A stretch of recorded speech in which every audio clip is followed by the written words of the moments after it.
संत रामपाल जी महाराज एक अजिहे महान संत जिन्हां ने अपनी सत भगती, तत्व ज्ञान, करुणा ਅਤੇ सेवा ਦੇ बल ਤੇ समाज विच नवी मिसाल कायम कीती है। संत रामपाल जी महाराज जी दे अगवाई विच उन्हां दे सारे सतलोक आश्रम तो समाज कल्याण दे अद्भुत कारजां ने समाज नूं सुनहरे भविख दी एक नवी उम्मीद दिखाई है। संत रामपाल जी महाराज जी तो नाम दीक्षा लैण तो बाद ਲੱਖਾਂ लोकां दियां लाइलाज बीमारियां जिवें कैंसर ਅਤੇ एड्स आदि ठीक होईयां। संत जी दे ज्ञान तो प्रेरित होके उन्हां दे अनुयायियां ने ਲੱਖਾਂ यूनिट खून दान किया।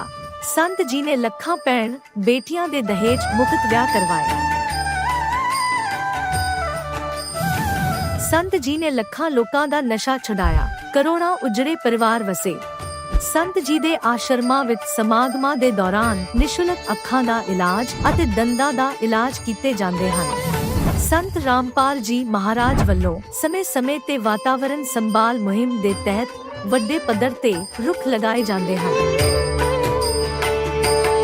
ਸੰਤ ਜੀ ਨੇ ਲੋੜਵੰਦਾਂ ਨੂੰ ਤੁਰੰਤ ਸਹਾਇਤਾ ਪਹੁੰਚਾਉਣ ਲਈ ਮੁਫਤ ਐਂਬੂਲੈਂਸ ਸੇਵਾ ਸ਼ੁਰੂ ਕੀਤੀ। संत जी अपने अनुयायियों ਨੂੰ ਦੇ ਦਾਨ ਲਈ ਪ੍ਰੇਰਿਤ ਕਰਦੇ ਹਨ, ਜਿਸ ਨਾਲ ਮਾਨਵਤਾ ਦੀ ਸੇਵਾ ਅਤੇ ਸਿਹਤ ਸੇਵਾਵਾਂ ਦੇ ਖੇਤਰ ਵਿੱਚ ਸੁਧਾਰ ਹੋ ਸਕੇ। संत रामपाल जी महाराज जी दे सारे आश्रमां विच हर रोज मुफ्त भंडारा आयोजित किया जाता है, जिथे हर धर्म, हर वर्ग अते हर जात दे लोग इकट्ठे बैठ के भोजन करते हैं।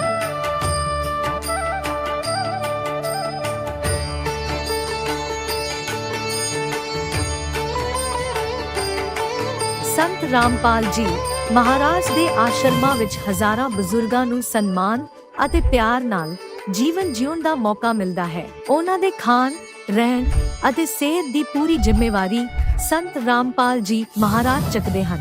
ਅਨਾਥ ਬੱਚਿਆਂ ਲਈ ਸੰਤ ਰਾਮਪਾਲ ਜੀ ਮਹਾਰਾਜ ਦੇ ਸਾਰੇ ਆਸ਼ਰਮ ਕਿਸੇ ਵਰਦਾਨ ਤੋਂ ਘੱਟ ਨਹੀਂ ਹਨ। ਇੱਥੇ ਉਹਨਾਂ ਨੂੰ ਪੜ੍ਹਾਈ, ਸੰਸਕਾਰ ਅਤੇ ਭਵਿੱਖ ਲਈ ਬਿਹਤਰ ਮੌਕੇ ਪ੍ਰਦਾਨ ਕੀਤੇ ਜਾਂਦੇ ਹਨ। ਚਾਹੇ ਹੜ੍ਹ ਹੋਵੇ, ਭੂਚਾਲ ਹੋਵੇ ਜਾਂ ਮਹਾਮਾਰੀ, ਸੰਤ ਰਾਮਪਾਲ ਜੀ ਮਹਾਰਾਜ ਅਤੇ ਉਹਨਾਂ ਦੇ ਅਨੁਯਾਈ ਲੋੜਵੰਦਾਂ ਲਈ ਸਭ ਤੋਂ ਅੱਗੇ ਖੜੇ ਰਹਿੰਦੇ ਹਨ। ਕੋਵਿਡ ਮਹਾਮਾਰੀ ਦੇ ਦੌਰਾਨ ਸੰਤ ਰਾਮਪਾਲ ਜੀ ਮਹਾਰਾਜ ਦੇ ਆਸ਼ਰਮਾਂ ਤੋਂ ਕਰੋੜਾਂ ਲੋਕਾਂ ਲਈ ਖਾਣਾ, ਦਵਾਈਆਂ ਅਤੇ ਜੀਵਨ ਰੱਖਿਅਕ ਸਮੱਗਰੀ ਉਪਲਬਧ ਕਰਵਾਈ ਗਈ।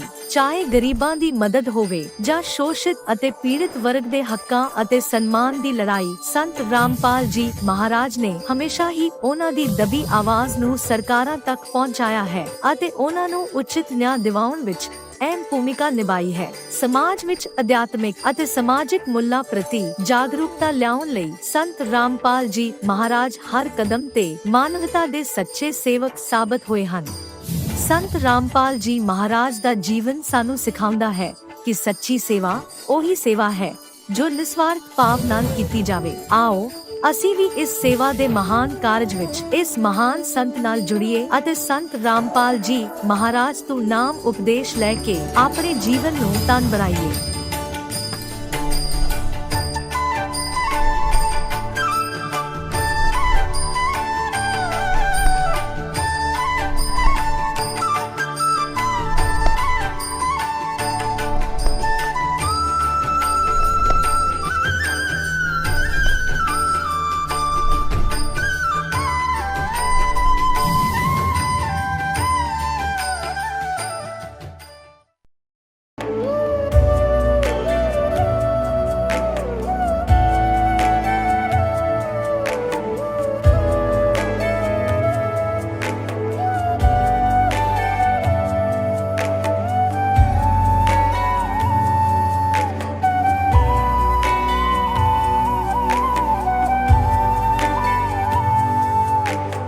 कौन ब्रह्मा का पिता है, कौन विष्णु की मां, शंकर का दादा कौन है, हमको दे बता।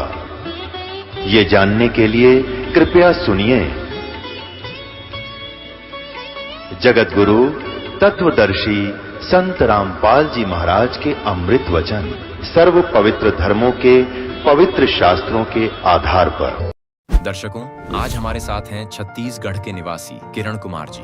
किरण जी, जो कभी ईशा मसीह के भक्त थे, उनकी जिंदगी तब पूरी तरह बदल गई जब उनके भाई की अचानक मृत्यु हो गई। इस हादसे ने उन्हें अंदर तक झकझोर दिया। उन्होंने राहत के लिए कबीर पंथ में शरण ली, लेकिन उनकी परेशानियां खत्म होने की बजाय और बढ़ती गईं। एक काबिल इलेक्ट्रिकल इंजीनियर होने के बावजूद किरण जी को आर्थिक तंगी ने घेर लिया। शारीरिक रूप से भी वो परेशान रहने लगे। साइटिका की समस्या और रीढ़ की हड्डी का दर्द उनकी जिंदगी को और मुश्किल बना रहा था। हालात इतने बिगड़ गए कि उनका वजन लगातार घटने लगा और उनकी पत्नी भी कमजोरी से जूझ रही थी। लेकिन कहते हैं ना कि हर अंधेरे के बाद रोशनी जरूर आती है। किरण जी की जिंदगी में यह रोशनी तब आई जब उन्होंने पूर्ण परमात्मा की शरण ली। आज किरण जी और उनका परिवार न सिर्फ आर्थिक रूप से स्थिर है, बल्कि मानसिक और शारीरिक रूप से भी पूरी तरह स्वस्थ और खुशहाल है। आइए सुनते हैं किरण कुमार जी से उनकी जिंदगी की यह अनमोल और प्रेरणादायक कहानी, उन्हीं की जुबानी। नमस्कार सर। सर नमस्कार। सर क्या नाम है आपका? मेरा नाम किरण कुमार वारे है। किरण कुमार जी, आप कहाँ से हैं? मैं रायगढ़ छत्तीसगढ़ का निवासी हूँ। किरण कुमार जी, संत रामपाल जी महाराज जी से नाम उपदेश आपने कब लिया? मैं 6 नवंबर 2014 को नाम दीक्षा लिया। सर, संत रामपाल जी महाराज जी से नाम उपदेश लेने से पहले आप क्या भक्ति साधना करते थे? मैं यीशु मसीह का भक्ति करता था और मेरे बड़े भाई जो यीशु मसीह की भक्ति करते थे, उनका डेथ होने के बाद में मैं कबीर पंथी से नाम दीक्षा लिया था। सर, जैसा कि आपने बताया कि आप पहले ईसाई धर्म से संबंधित भक्ति साधना करते थे, फिर आप कबीर पंथ से जुड़े। इसके बावजूद भी आपने एक कबीर पंथ को छोड़कर दूसरे कबीर पंथी संत रामपाल जी महाराज जी से नाम उपदेश लिया। इसका क्या कारण रहा? सर, मेरा 2013 में मेरा तबीयत खराब हो गया। मेरे रीढ़ की हड्डी में नस दब गया, L5, L4, L6 में, और मेरे एक साइटिका का प्रॉब्लम आ गया। तो मेरे मेरे संबंधी भाई हैं, वो संत रामपाल जी महाराज से नाम दीक्षा लिए थे। वो मैं जब हॉस्पिटल में भर्ती था तो मेरे साथ में गए थे और वो मंत्र का जाप करते थे। तो मैं पूछा कि क्या कर रहे हैं आप करके, तो बताया कि मैं संत रामपाल महाराज से मैं नाम दीक्षा लिया हूँ, उन्हीं का मंत्र जाप कर रहा हूँ, आप भी नाम दीक्षा लीजिए, आपका तबीयत ठीक हो जाएगा करके। तो मैं उनको नहीं माना और मैं नाम दीक्षा नहीं लिया। तो बोले कि वो मेरे को मेमोरी दिए 2005 का सत्संग का। तो मैं उस मेमोरी के सत्संग को सुना और उस शब्द को सुन के, संत रामपाल जी महाराज का नाम, उसके शब्दों को, आवाज़ को सुन के मेरा तबीयत में सुधार आना चालू हो गया और मैं संत रामपाल जी महाराज से नाम दीक्षा लेके अभी स्वस्थ हूँ। अभी मैं एक दिन में 200-300 सीढ़ी चढ़ जाता हूँ। मेरी ड्यूटी है, मैं प्राइवेट में जॉब करता हूँ, मैं इलेक्ट्रिकल इंजीनियर हूँ। तो मेरे को फील्ड में घूमना पड़ता है, तो मैं उतना 300-250 सीढ़ी चढ़ लेता हूँ और 20-20 किलो का 2-2 बाल्टी उठा के मैं पानी लेके चल लेता हूँ। पहले तो मैं बेड में आ गया था, बिस्तर में आ गया था, मैं चल नहीं पा रहा था। सर, संत रामपाल जी महाराज जी से नाम उपदेश आपने कहाँ से लिया? संत रामपाल जी महाराज जी का आश्रम बड़वाला से नाम दीक्षा लिया हूँ। संत रामपाल जी महाराज जी से नाम उपदेश लेने के बाद क्या आपको कोई लाभ भी प्राप्त हुए? सर, मेरे को तो शारीरिक लाभ, मैं बोला जो साइटिका प्रॉब्लम था वो ठीक हो गया। सर, मैं बालाजी हॉस्पिटल रायपुर में दिखाया, मेरे पास अभी MRI भी है, एक्सरे भी है, और मैं ये 5 साल से उससे परेशान था। जब मैं ड्यूटी से आता था तो बहुत तकलीफ़ होता था। मेरे मिसेस डेली मेरे पैर को, मेरे पीठ को मालिश करती थी, तब मैं सो पाता था। दिन में 3 घंटा 4 घंटा ही सो पाता था। और मेरा शरीर दुबला पतला हो गया था और शरीर में आराम नहीं था। बहुत ही तकलीफ़ में मैं ड्यूटी कर पाता था। मेरे पारिवारिक स्थिति बहुत ही ख़राब थी भगत जी। मैं संत रामपाल जी महाराज से नाम दीक्षा लिया। उनकी वाणी को जो सुन के, उनके शब्द को सुन के मेरे शरीर में रोंगटा खड़ा हो जाता था, वाइब्रेशन टाइप का होता था। उससे धीरे धीरे मेरे शरीर में बहुत इम्प्रूवमेंट हुआ, बहुत सुधार आया, बहुत ही स्वस्थ हूँ अभी। पहले तो मैं 45 किलो का हो गया था, अभी मेरा 67 किलो वजन है। और उसके बाद मेरा स्टोन का हो गया, मेरे किडनी में स्टोन 4.1 mm का हो गया। तो डॉक्टर से मैं सोनोग्राफी कराया तो बोले 4.1 mm है। फिर वो बोले 1 महीना आप दवाई खाओ, फिर उसके बाद में ठीक हो जाएगा।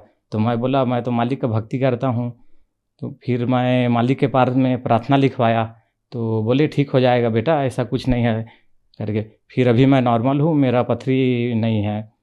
ये मेरा गांठ हो गया था मेरे बगल में, वो 32 mm और 16 mm का था। तो ये मेरा मेडिकल रिपोर्ट है, मैं सोनोग्राफी करवाया था डॉक्टर आलोक केडिया के रायगढ़ में, वो मेरा प्रमाण पत्र है। मेरे सोनोग्राफी का रिपोर्ट है किडनी में स्टोन हो गया था 4.6 mm का, उसका रिपोर्ट है। अभी मैं संत रामपाल जी महाराज से प्रार्थना लिखवाई तो बोले बेटा दवाई खाने की ज़रूरत नहीं पड़ेगा, मालिक के ऊपर में भरोसा रखो। और मैं संत रामपाल जी महाराज जी के आशीर्वाद से अभी मैं स्वस्थ हूँ। मेरे किडनी में जो स्टोन हो गया था वो अभी नॉर्मल है, अभी स्टोन नहीं है। मेरे को अभी जहाँ मैं काम करता था भगत जी, वहाँ मैं नीचे लेवल में काम करता था। अभी मालिक की दया से मैं अभी इलेक्ट्रिकल इंजीनियर हूँ। मैं अभी BS स्पंज रायगढ़ में काम करता हूँ। मेरे अंडर में अभी 30 लड़के काम करते हैं। संत रामपाल जी महाराज की दया से मेरा पेमेंट डबल हो गया मालिक के शरण में। जब मैं रायगढ़ आया था तो मेरे पास में कुछ नहीं था।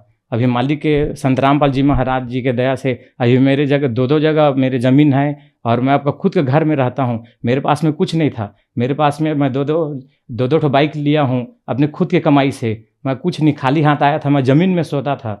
जब यहाँ आया रायगढ़ में तो ज़मीन में सोता था। तो संत रामपाल जी महाराज की दया से अभी मैं बहुत अच्छा हूँ। मेरे जो पिताजी हैं वो मेरा पूरा ज़मीन को पूरा बेच के, पूरा हम लोग के पास में कुछ नहीं था, इसीलिए मैं रायगढ़ काम करने के लिए आ गया। और प्राइवेट में भी जॉब करता हूँ और बहुत अच्छा से जीवन यापन करता हूँ। मेरे मिसेस है वो भी बहुत अच्छा से रहती है। उसके में भी थोड़ा प्रॉब्लम आ गया था शारीरिक। वो उसका वज़न बहुत पतली दुबली थी, 35 किलो की हो गई थी। वो भी मैं संत रामपाल जी महाराज जी के नाम दीक्षा ली है और बहुत स्वस्थ है। मेरे 2 बच्चे हैं। एक बच्चे के में तो प्रॉब्लम आ गया था, वो अच्छा से बोल नहीं पाता था, एकदम सूख के पतला दुबला हो गया था। वो भी स्वस्थ है। संत रामपाल जी महाराज की कृपा से अभी मेरे 2 बच्चे फ्री में पढ़ाई करते हैं।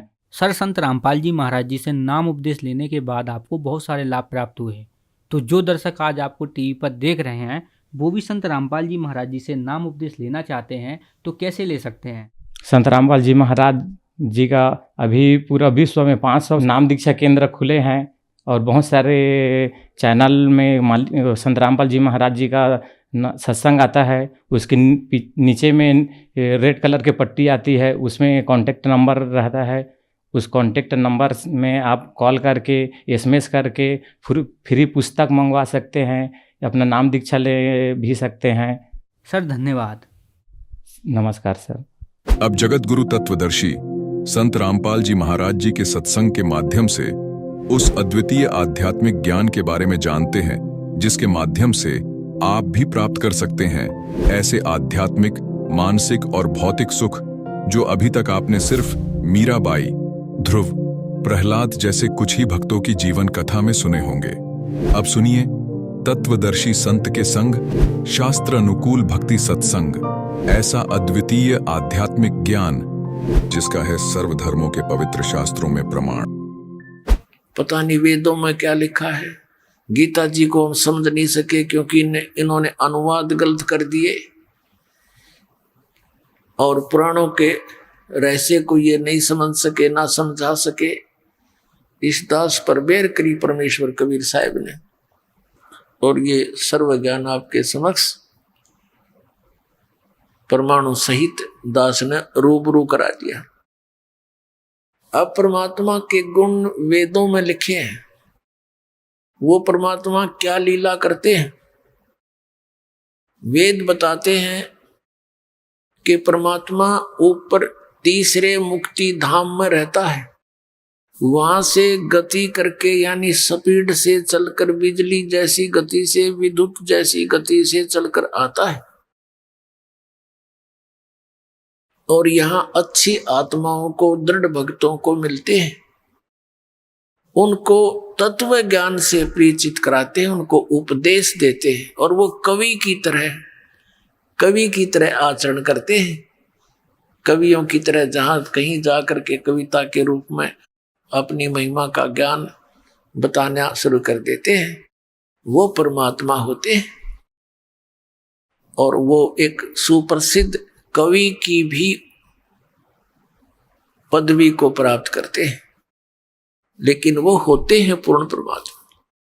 अपने आत्माओं, जो वेद हमें बताएंगे कि भगवान ऐसा है, ऐसी लीला करता है, तो जिस भगवान की जीवनी में ये सब लिखा हुआ हमें मिल जावे कि कौन से भगवान ने वेदोनुसार लीलाएं की हुई है, तो ही इज गॉड, वो परमात्मा है, बाकी भगवान नहीं है। तो हमने सबसे पहले परमात्मा को पहचानना है और ये समझ में आ गया कि ये भगवान है और इसके पाने की विधि कौन सी है, ये उसके पाने की विधि है, तो सारा काम सुलझ गया, सारी ये समस्या हल हो जाती है। फिर तो वो भक्ति साधना करना शेष रह जाता है।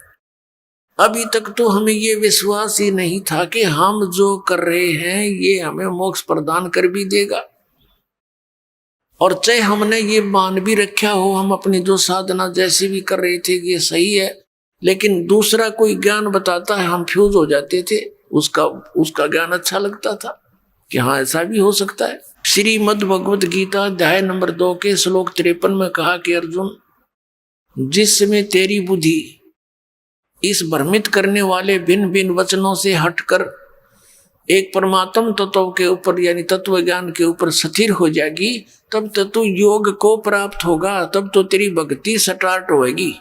नहीं तो कोई कुछ कह देगा तो डगमग हो जाएगा, फिर तेरा गई बात सारी बिगड़गी।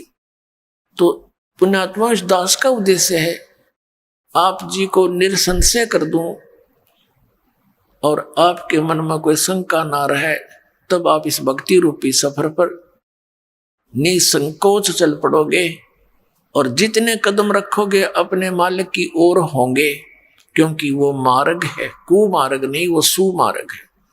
वो मंजिल की ओर जा रहे हो और मंजिल की दूसरी दिशा में चाहे कितनी स्पीड से जा रहा हो उसकी वो यात्रा व्यर्थ होती है। तो ये भक्ति का मार्ग है। जब तक हमें ये मार्ग समझ में नहीं आएगा, उस पर चल भी रहे होंगे तो भी हम, अगर दिशा ठीक नहीं होगी तो व्यर्थ होगा। पुण्यात्मा, ये वर्तमान में जो शुभ समागम चल रहा है ये किस उपलक्ष्य में है? ज्येष्ठ सुदी पूर्णमासी। ये वो शुभ दिन है जिस दिन परमात्मा अपनी लीला अनुसार, अपने गुणों अनुसार अपने निज धाम सतलोक से चलकर आए और लहर तारा तालाब के अंदर विकसित कमल के फूलों पर एक शिशु रूप धारण करके विराजमान हुए थे, बनारस के अंदर, काशी के अंदर। तो पुण्यात्माओं, पहले हम अपने सदग्रंथों को देखते हैं। कबीर परमेश्वर ने 600 वर्ष पहले प्यारी आत्मा अपनी दृढ़ भक्त आदरणीय धर्मदास साहिब जी को कहा था कि धर्मदास, ये वेद मेरा भेद है, पर मैं मिलूं वेदन में नाही, और जौन वेद से मैं मिलूं वो वेद जानते नहीं। ये चारों वेद मेरी ही महिमा का गुणगान कर रहे हैं, लेकिन मेरे पाने की वे ऑफ वर्शिप, पूजा का मार्ग, पूजा की विधि इन वेदों में वर्णित नहीं है। वो तो अलग से सूक्ष्म वेद में परमात्मा ने स्वयं आकर वर्णित किया अपने मुखारविंद से, उस वेद में है यु ज्ञान। तो कहा कि जौन वेद से मैं मिलूं, जिस वेद से मैं मिलूं, ये वेद जानते नहीं। अब वेद मेरा भेद है। पुण्यात्माओं, ये कोई छोटी बात नहीं। ये कहना कि ये वेद मेरा भेद है 600 वर्ष पहले कहना, और मैं गॉड हूं, मैं भगवान हूं, सुप्रीम पावर हूं, हम ही अलख अला हैं, कुतुब गोश और पीर, गरीबदास खालिक धनी हमारा नाम कबीर। आदरणीय रामानंद जी से परमात्मा ने कहा था कि सुन रामानंद राम हम बावन नरसिंह, गरीबदास कली कली, हमसे ही तेरे कृष्ण ये संग। फिर ए स्वामी सृष्टा में परमेश्वर ने कहा था, ए स्वामी सृष्टा में और सृष्टि मेरे तीर, दास गरीब अधर बसूं मैं अवगत अलख कबीर। 600 वर्ष पहले भगवान ने कहा था कि ए स्वामी, यानी ए स्वामी रामानंद जी, मैं सृष्टा हूं, सारी सृष्टि का रचनहार हूं, और ए स्वामी सृष्टा में सृष्टि मेरे तीर, ये पूरा विश्व मेरे आधार है, मेरे वचन के आधार से टिका हुआ है और अपने अपने स्थान पर ये चल रहा है। और दास गरीबदास साहिब जी को परमात्मा मिले थे, उनको सचलोक सचखंड सब दिखाकर वापस छोड़ा था और अपना यथार्थ ज्ञान उनका हृदय में भर दिया था, उनका ज्ञान योग खोल दिया था। तो गरीबदास जी गवाही दे रहे हैं कि कबीर साहब ने ऐसे कहा था कि ए स्वामी सृष्टा में सृष्टि हमारे तीर, और दास गरीब अधर बसू, ऊपर रहता हूं सतलोक में, अवगत सत कबीर। अब वेद क्या बताते हैं और कैसी लीला भगवान करता है, वेद हमें क्या बताते हैं। तो पुण्यात्माओं, परमात्मा के पहचानने में हमें बहुत आसानी होगी और हम डगमग नहीं होंगे। फिर चाहे कोई ब्रह्मा विष्णु महेश आकर हमसे डिस्कस कर ले, वो यहाँ से हार के जाएंगे इस ज्ञान के अंदर। अब आपको दिखाते हैं। और यहाँ के इन आचार्य शंकराचार्यों का तो बात तो छोड़ दो, इनने तो कख नहीं पता भक्ति मार्ग का, ABC भी नहीं जानते। ये पूरे विश्व के जितने धर्मगुरु हैं ये सब आप भी भ्रमित हैं और जनता को भी गुमराह किए बैठे हैं। अब देखिएगा ये ऋग्वेद मंडल नंबर 9, इसमें 9 मंडल में आपको दिखाते हैं ऋग्वेद के। ये कहाँ से प्रकाशित है? प्रकाशक है सर्वदेशी कार्य प्रतिनिधि सभा, महर्षि दान भवन, रामलीला मैदान, नई दिल्ली। ये इनके फोन और फैक्स नंबर है। मुद्रक हैं Prince offset printers, 1510 Pataudi house, Daryaganj, नई दिल्ली से।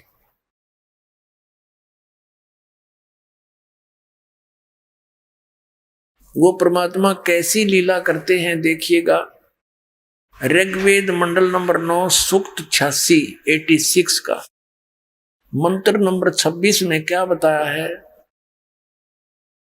कि यज्ञ करने वाले यजमानों के लिए, यज्ञ करने वाले यजमानों के लिए परमात्मा, यज्ञ माने धार्मिक अनुष्ठान यानी भक्ति करने वाले, यजमान माने भक्त, भक्तों के लिए परमात्मा सब रास्तों को सुगम करता हुआ उनके विघ्नों का नाश, मर्दन करता है, नाश करता है, और उनको पवित्र करता हुआ, भक्तों को पवित्र करता हुआ और अपने रूप को सरल करता हुआ, वह कांति में परमात्मा। इन्होंने इस शब्द कबीर, ये क्या लिखा यहां देखो मूल संस्कृत में, कबीर अतो, ये कबीर अतो, हम इसको बै बोलते हैं, वह को कबीर, हम कबीर बोलते हैं, ये इसमें कबीर लिखते हैं। जैसे हम वेदों को वेद बोलते हैं अपनी लोकल लैंग्वेज में, इसी प्रकार हम कबीर को कबीर बोलते हैं। तो यहाँ इन्होंने क्या किया है देखिएगा। फिर ऋग्वेद मंडल नंबर 9 सूक्त 86 मंत्र हम 26 पढ़ रहे हैं। तो इन्होंने क्या कर दिया कि अपने रूप को सरल करता हुआ वह कांति में परमात्मा, इन्होंने ये कवि शब्द, कबीर, कवि ही करके अपसर्ग लगा के इसका अर्थ कर दिया सर्वज्ञ। यहां लिखना था कबीर देव, लिख देते ये कबीर देव। अब कैसे लिखना चाहिए था उन्होंने, ये देखो ऋग्वेद मंडल नंबर 9 और सूक्त 20 में का मंत्र नंबर 1 है। ये लिखा कि वो कबीर देव, ये देखिए ये कबीर देव वितय, कबीर देव वितय आयो। तो ये कबीर देव लिखना था, कबीर देव, कबीर साहब, देव मन परमेश्वर। अब इस कंसेप्ट को हम क्लियर करेंगे पहले यजुर्वेद से। अब देखिएगा ये यजुर्वेद है, एक बुक है यजुर्वेद, हॉली बुक, एक पवित्र बुक है यजुर्वेद, और इसके ऊपर ये र लगा हुआ है। इसको र को हटाकर यहाँ अपसर्ग लगा दिए जाएं तो भी ये यजुर्वेद का ही बोध कराएगा। जहां भी ये अक्षर लिखा होगा वहां पर भी ये यजुर्वेद, यजु लिखा होगा तो भी यजुर्वेद ही लिखना पड़ेगा, बताना पड़ेगा। ये यजुर्वेद के विषय में इसकी परिभाषा है, उसकी डेफिनेशन है, देखिए डिस्क्रिप्शन है। ये महर्षि दानव सरस्वती द्वारा ही इसका अनुवाद है। प्रकाशक हैं सर्वदेशी आर्य प्रतिनिधि सभा, 2/5, महर्षि दानव भवन, रामलीला मैदान, नई दिल्ली। और ये महर्षि दानव सरस्वती द्वारा इसका अनुवाद है। मुद्रक हैं Prince offset printers, 1510 Pataudi house, Daryaganj नई दिल्ली से। हम इसके 36वें अध्याय में आते हैं। ये देखिएगा, ये यजुर्वेद का 60 यानी 36वां अध्याय है। इसके प्रथम मंत्र में और ये लिखा कि ऋचम वाचम परपदे मनो यजु, ये यजु शब्द लिखा है, यजु। अब इसका अनुवाद इसने ठीक किया, यहां पर इस अर्थ ठीक करा इस यजु का। इस यजु का अर्थ यजुर्वेद लिखा, ये बिल्कुल सही लिखा। यदि यजुर्वेद ना लिख कर इस शब्द का अर्थ कर दिया जाता तो ये अनुवाद व्यर्थ हो जाता, क्योंकि यजुर्वेद की महिमा इस मंत्र में कही गई है। और यजुर्वेद ना लिख के और यजु का कोई और अर्थ कर दे ऊट पटांग, तो कैसे समझेंगे ये किसकी महिमा है। तो यहां इसने इस यजु को यजुर्वेद लिखना पड़ा कि यजुर्वेद पुस्तक के विषय में है, जबकि यहां केवल यजु ही शब्द है। तो पुण्यात्माओं, ठीक इसी प्रकार हमने इन वेदों में कवि जहां लिखा है, कवि जैसे ये कवि कहते हैं, हमने प्रसंगवश उसको कबीर देव कहना पड़ेगा। जहां परमात्मा की महिमा चल रही है तो वहां इसको कवि का अर्थ कबीर देव समझना पड़ेगा। और जहां पर कहीं कोई काव्यकार की महिमा है तो वहां वो काव्यकार ही लिखा जा सकता है, अन्यथा कवि का अर्थ सर्वज्ञ आदि नहीं कर सकते, क्योंकि कोई कवि सर्वज्ञ नहीं होता। ये देखिएगा फिर से, अब हमने यजुर्वेद रख दिया है, ऋग्वेद उठा लिया है, जिसमें हम ये प्रूव करना चाह रहे हैं कि लीला परमात्मा कैसी लीलाएं करते हैं। ये वही यजुर्वेद है। इसके प्रकाशक आपने देख लिए, मुद्रक ये वही है। अब हम आते हैं ऋग्वेद मंडल नंबर 9 सूक्त 86 के मंत्र 26 में। अब आसानी से समझ में आओगा, इन्हीं का अनुवाद है ये आर्य समाज के आचार्यों का। यज्ञ करने वाले यजमानों के लिए परमात्मा, यानी धार्मिक अनुष्ठान करने वाले भक्तों के लिए परमात्मा सब रास्तों को सुगम करता हुआ उनके विघ्नों को मर्दन करता है, उनके संकटों का नाश करता है और उनको यानी भक्तों को पवित्र करता हुआ और अपने रूप को सरल करता हुआ। पुण्यात्मा, सतलोक के अंदर परमात्मा सह शरीर है, मनुष्य जैसा उनका शरीर है। वो लोक भी तेजों में है और परमात्मा का अपना मनुष्य जैसा शरीर जो है वो भी तेजों में है। उनके एक रोम में, रोम वाने वैसे तो बाल बोलते हैं, रोम एक रोम में, लेकिन एक रोम कूप में इतनी शोभा है, इतना नूर है, करोड़ सूर्य करोड़ चंद्रमा मिला दे और दोनों की मिली जुली रोशनी भी परमात्मा के एक रोमकूप के सामने, उस रोशनी के सामने फीकी। यदि वो परमात्मा उस तेजों में शरीर समेत सहित यहाँ आ जावे तो हम नहीं देख सकते, हमारी आंखें बंद हो जाए, ये चरम दृष्टि नहीं देख सकती। इसलिए वो अपने रूप को सरल करता हुआ, यानी बिल्कुल समेट के अपने सारे उस प्रकाश को और सरल करके हल्का तेज पुंज का रूप बना के वो आकर हमें मिलता है। ये देखिए, हम ये पढ़ रहे हैं ऋग्वेद मंडल नंबर 9 सूक्त 86 मंत्र 26 को। अपने रूप को सरल करता हुआ वह कांति में परमात्मा कबीर देव लिखना था। यहाँ कबीर देव विद्युत के समान क्रीड़ा करता हुआ, यानी बिजली जैसी गति से वर्णीय पुरुष को, यानी अच्छी आत्मा को, अच्छे भगत अच्छी आत्मा को प्राप्त होता है, मिलता है। अब देखना 27 नंबर मंत्र में, ऋग्वेद मंडल नंबर 9 सूक्त 86 का मंत्र 27 है।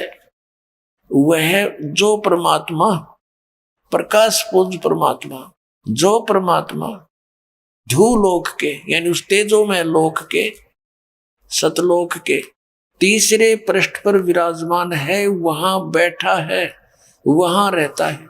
अब ये स्पष्ट हो गया कि कबीर देव नाम का कोई भगवान है। कबीर देव, देव माने परमेश्वर, भगवान तो वो ऊपर सतलोक में रहता है, सतलोक के तीसरे भाग में, यानी सबसे टॉप मोस्ट प्लेस पर। प्रत्येक स्थान का, लोक का अपना अपना दर्जे है, तो उस सबसे टॉप में रहता है भगवान। सतलोक के नीचे उनके बच्चे, वहां उनकी सृष्टि सतलोक में है। तो क्या बताया है कि परमात्मा साकार है और वो वहां रहता है ऊपर, और कंसेप्ट क्लियर किया, और वहां से चलकर आता है। और दिखाते हैं इसी में, ऋग्वेद मंडल नंबर 9 सूक्त 82 के, ये देखिएगा, ऋग्वेद मंडल नंबर 9 सूक्त 82 यानी 82 का, और मंत्र नंबर 1 में। ये कितना, जो सर्व उत्पादक प्रभु यानी सबको उत्पन्न करने वाला परमात्मा, प्रकाश रूप यानी तेजो में शरीर युक्त, सद्गुणों की वृष्टि करने वाला, पापों के हरण करने वाला है, वह राजा के समान, राजेव राजा। देखो हम, देखना यार, हम इसको 269 पृष्ठ पर पढ़ रहे हैं, 269 पर, और 270 पर आपको दिखाएंगे, वह है राजा के समान।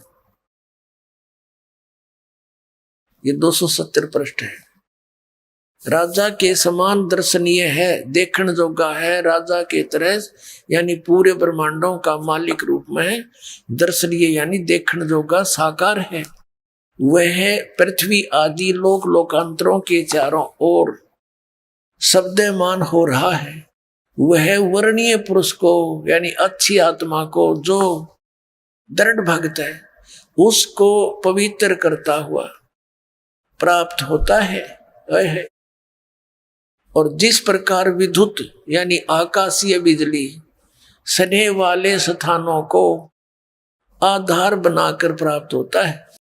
अब विचार करें, अब इसमें स्पष्ट कर दिया इस पवित्र वेद ने कि परमात्मा साकार है, राजा के सदृश देखने योग्य है, और वो वहां से गति करके चलकर आता है, और अच्छी आत्मा जो दृढ़ भक्त होते हैं उनको मिलता है। यहां आकर के वो क्या करता है फिर उनको मिलकर, ये देखिए आगे स्पष्ट किया है। ऋग्वेद मंडल नंबर 9 सूक्त 82 का मंत्र 1 आपने पढ़ लिया, और वो उनको कैसे मिलता है।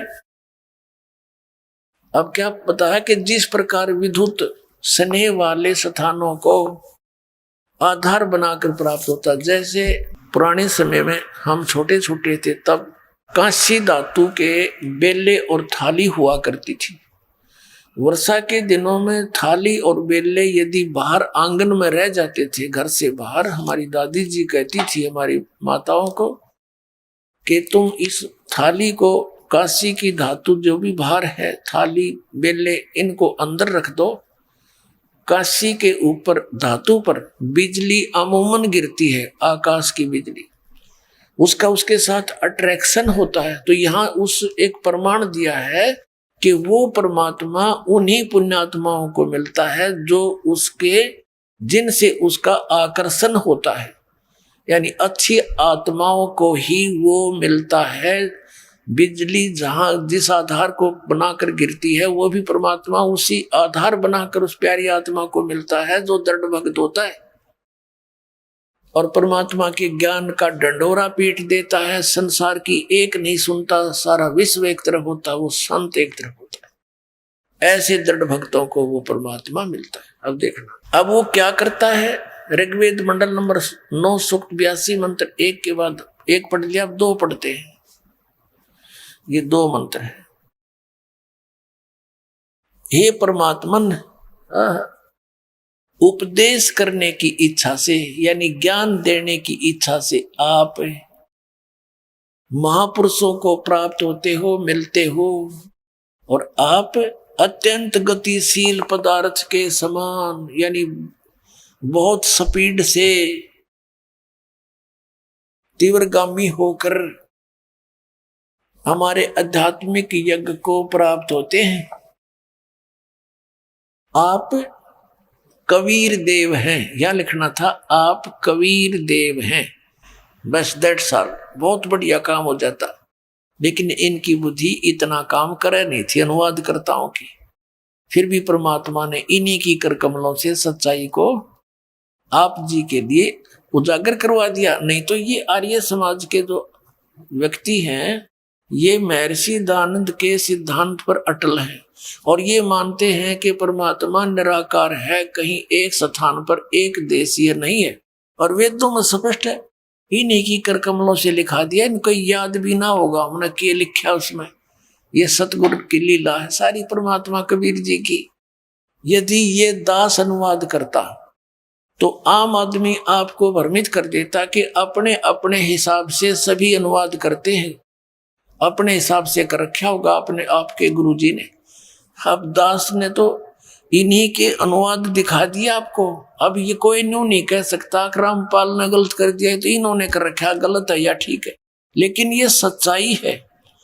परमात्मा के 100 प्रमाण देंगे कि वो परमात्मा सतलोक में है, मनुष्य दृश्य शरीर से है और वहां से चलकर आता, उसका नाम कबीर है। जिन महापुरुषों को परमात्मा मिले उनके एफिडेविट दिखाएगा दास आपको कि उन्होंने अपनी अमृतवाणी में लिख कर गए हैं कि कबीर इज गॉड, धानक रूप रहा करतार, अनंत कोट ब्रह्मांड का एक रति निभार, सतगुरु पुरुष कबीर हैं ये कुल के सिरजनहार। अब देखिएगा, हम पढ़ रहे हैं यहाँ पर ऋग्वेद मंडल नंबर 9 सूक्त 82 का मंत्र 2।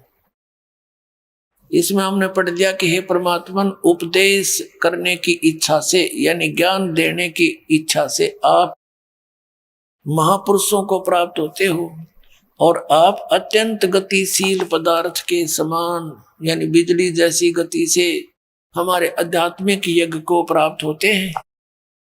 आप कबीर देव हैं, आप कबीर परमात्मा हैं, यह लिखना था कबीर देव है, शुद्ध स्वरूप है, हमारे पापों को दूर करके हे अमर परमात्मा, सो माने हे शीतल अमर परमात्मा, आप हमको सुख दें। पुण्यात्मा और थोड़ा सा क्लियर करते हैं, आज का जो प्रसंग चल रहा है कि वो परमात्मा 3 प्रकार से हमारे कल्याण के लिए 3 प्रकार के शरीर की स्थिति में हमारा धारण पोषण करता है। एक रूप में वो सचखंड यानी सतलोक में, अलखलोक में, अगम लोक में और अकय लोक में स्वयं यही कबीर देव परमात्मा अपने अन्य रूप बना के वहां विराजमान है। और सतलोक से हम लेंगे सारी क्रियाएं। सतलोक के अंदर ये परमात्मा एक बहुत तेजोमय शरीर में और एक बहुत बड़े गुम्बज के अंदर, बहुत बड़ा गुम्बज है, सफेद गुम्बज है और बहुत बड़ा सुंदर सिंहासन है, सफेद ही सिंहासन है, ऊपर मुकुट है मालिक के सिर पर। और वहां वो परमात्मा उस ओरिजिनल शरीर जो उनका तेजो में है उसमें विराजमान है। और जब वो परमात्मा यहाँ आते हैं, अपना अन्य रूप बनाते हैं, एक सिद्धि बहुचोले धार है, एक सिद्धि बहुरूप बना सकती है। जैसे यहाँ बहुत सी संत भी ऐसी लीलाएं कर देते थे, परमात्मा के लिए तो फिर बात है कुछ को नहीं। तो दूसरे रूप में वो प्रत्येक युग में शिशु रूप धारण करके एक जंगल के अंदर, शहर से बाहर, एक तालाब के अंदर शिशु रूप धारण करके वो कमल के फूल पर प्रकट होते हैं। वहां से कोई निसंतान दंपत्ति उन्हें उठा ले जाते हैं और फिर धीरे धीरे बड़े होकर के बचपन से ही वो इस तत्व ज्ञान का प्रचार प्रारंभ कर देते हैं। ये दूसरी स्थिति उनकी। और तीसरी स्थिति वो क्या करते हैं कि जब चाहे सतलोक से 1 सेकंड के कुछ ही पल में यानी हिस्से में, फ्रिक्शन ऑफ सेकंड बोलते हैं, वो सतलोक से यहाँ आ जाते हैं, प्यारी आत्माओं को मिलते हैं, उनको ज्ञान समझाते हैं, अपना वहां दरस्त कराते हैं, फिर उनको अपना गवाह बनाकर छोड़ देते हैं। उन महापुरुषों ने भी फिर वही ज्ञान बताया जो हमारे वेद बताते हैं। तो अब वेदों में आपने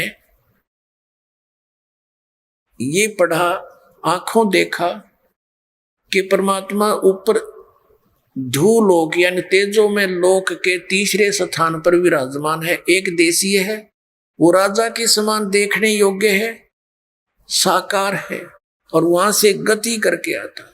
प्यारी आत्माओं को, अच्छी आत्माओं को, दृढ़ भक्तों को मिलता है, उनको उपदेश देता है, ज्ञान देता है। अब आगे और प्रमाण देते हैं। अब जो प्रसंग चल रहा है कि आज का जो अब वर्तमान का ये सत्संग चल रहा है, ये उस शुभ दिन के उपलक्ष्य में है जिस दिन परमात्मा अपनी दूसरी सतिथि के अंदर हमारी संभाल करने के लिए सतलोक से चलकर आए, शिशु रूप धारण किया, लहर तारा तालाब के अंदर कमल के फूल पर परमात्मा आके विराजमान हुए। आज सुबह के सत्संग में भी आपको ज्ञान सुनाया था। अब फिर पुनः एक बार, क्योंकि आज का ये सत्संग उद्देश्य यही रखता है कि परमेश्वर की उस सतिथि को स्पष्ट किया जाए जो अब तक समाज के अंदर भ्रम फैला हुआ था। कोई कुछ कहा करता, कोई कुछ कहा करता कि वो ऐसे जन्मे थे, कोई ऐसा कहता था, कोई कुछ कहता था, लेकिन सच्चाई से बहुत दूर थी। वो लोक वेद था, दंत कथाएं थी। पुण्यात्मा विक्रमी संवत 1455 ज्येष्ठ सुदी पूर्णमासी का वो शुभ दिन, जिस दिन परमात्मा सतलोक से चलकर उस तीसरे उस धूलोक से गति करके यहां आए, एक शिशु रूप धारण किया। लहर तारा तालाब काशी शहर के अंदर, यानी काशी शहर से लगभग 4 किलोमीटर की दूरी पर लहर तारा तालाब उस समय, अब तो वो शहर के अंदर ही हो गया है वो स्थान, अब तो वो शहर के आसपास ही पहुंचे, चारों तरफ से घिर गया है आबादी से। उस समय सन 1398 में वो शहर से लगभग 4 किलोमीटर की दूरी पर था।